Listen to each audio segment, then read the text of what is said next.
All right, y'all, we're going out to the woods to take some pictures. And normally when I'm outside, I take just pictures on my iPhone on the 0.5 because they just look so cute. But I want to take some on my camera. The vibe of setting up my camera and posing, it just makes me feel so creative and I love it. So we're gonna see how they turn out. But before then, I want to go in the thrift store and find one of those like knitted blanket things because I see it as part of the picture. So yeah, I'm gonna go in the thrift store, find this, then we're gonna go out into the woods. And I'm really excited because I haven't been to this spot that I normally go to in a minute, because last time I was there, they were like 2 guys over there and said that I'm not supposed to be there. But I'm like, I've been over here for like 4 or 5 years. I've been coming to this place and I never had an issue, so I've been kind of nervous to go back and encounter these men again. And not that they seem dangerous, but like if this is like your property, let me know. But there's no sign.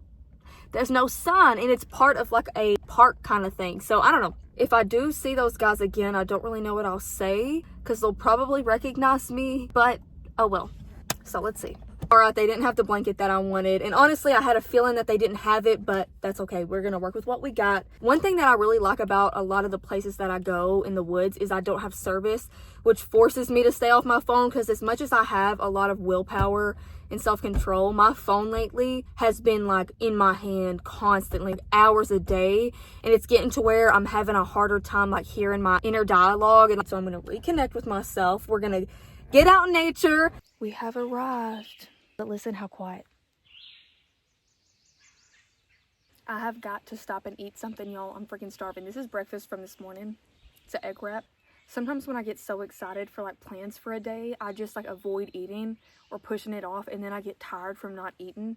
So I should have just took the time to eat. So that's what I'm going to do now. I do not like wearing 2 pieces. You'll only catch me in a 2-piece if it's really sunny out and I don't want a tan line from a 1-piece. But a 1-piece, a black 1-piece that's backless is it, y'all. It is the most flattering thing I think anybody can wear, but you have to get the right cut. This one's from Bomba Swim. It's the cozy 1-piece. They don't sell it anymore, so I got this off Depop. And I would say size up, because normally I'm an extra small and this is a small, and it is a little tight, but we're still going to take pictures of it. Real quick, I want to show you what I can do. And yes, I've had to redo this video like 5 times because I couldn't get it on the first try. You take your right hand.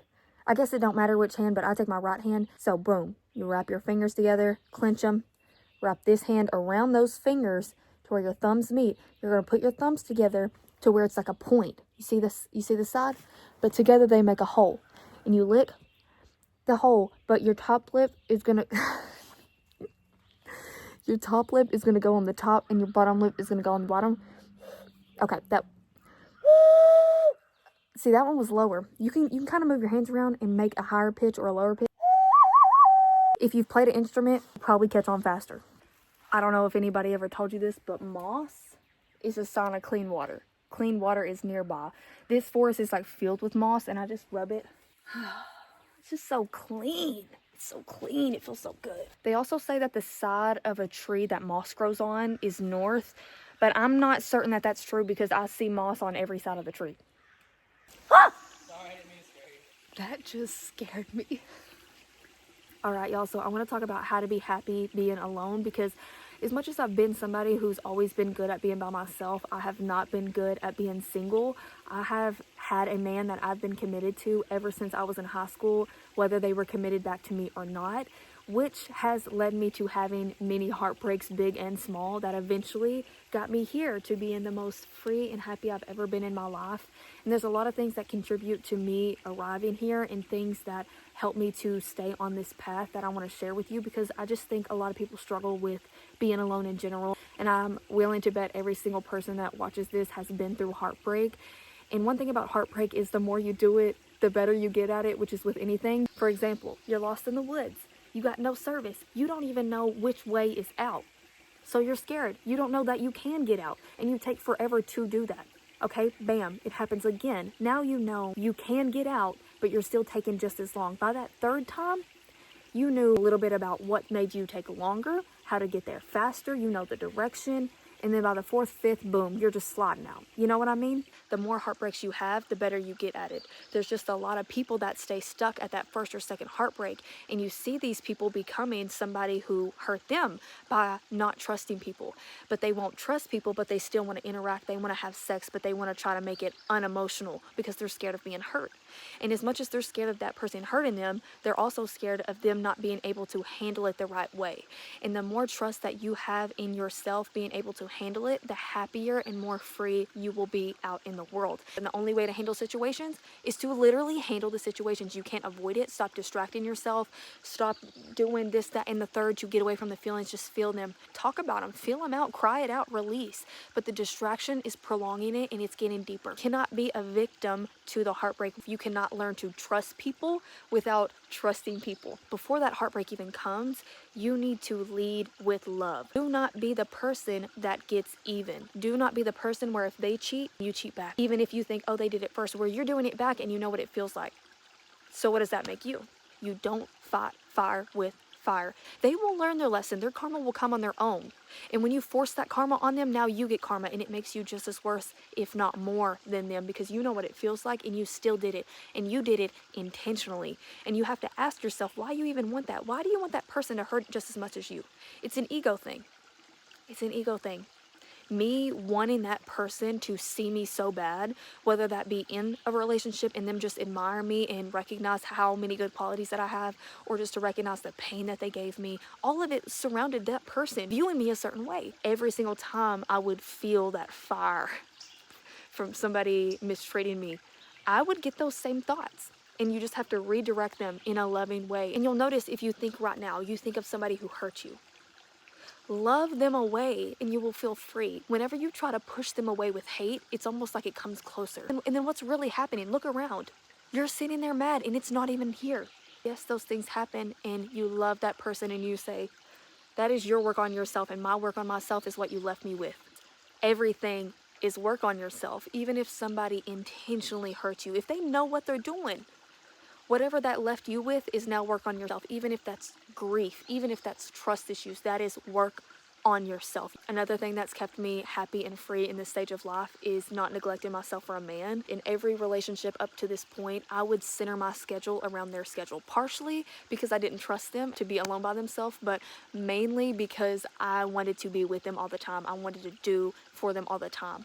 And now I'm getting really good at discerning when I want to do for somebody out of that fight to be seen, or I just want to do because I care. And I am a doer. I love to do, I love to cook, I love to clean, I love to think of things that can make your experience better. Like I'm bringing your favorite snacks, I'm paying attention to everything, and I'm doing everything, and I want to be the best at everything for you. But there are times when I do that out of feeling like I'm fighting for you to see me and appreciate me. And I'm learning to differentiate, I can't say it, this word. When I'm doing what, I'm getting good at teaching myself to not fight them if they aren't seeing me. Stop forcing them to. Or they're taking advantage of you, they don't really appreciate you, they don't really see you for who you are. You're most likely in that push-pull dynamic, and the more that you push for that, the more that you're pulling for that, they're pushing like that. You know what I mean? And in my experience, when you dial it back, they appreciate you more, which I don't even subscribe to. If I'm with somebody who I have to do that for, I don't even want to be with you. I want somebody who can see me, who can appreciate me, and who is worth it. Why would I or anybody spend their loving time, their great partnership on somebody who don't even see what's right in front of them? Been there, done that. Don't claim it. But yeah, I'm having a great time in my life, and it really does come from decentering men. And I'm realizing at 24 years old that there is many options out there for all of us. I am meeting better men in every single way. It just makes me excited. It makes it easier to just let go, because if you are not this, the next guy is going to be that. And you might have heard that before, but it's so true. And one thing that I am really working on with myself though is where to draw a line with people. I get very conflicted because I'll see things many different ways in my head and I don't know what route to take. Like for example, Even if a friend mistreats me or does something, tries to get over on me, I will rearrange myself so that can't happen again, to preserve the parts of the relationship that I really value the most, instead of just cutting that friend off or cutting that relationship off. And even if, like, in a relationship somebody betrays me, I can get to a place within myself where I'm very loving, I've accepted, I have learned, I forgave, and now that it doesn't hurt me anymore, I can move on with this person because I still love that person. Like, them hurting me doesn't take away my love for them, so I still want to continue on.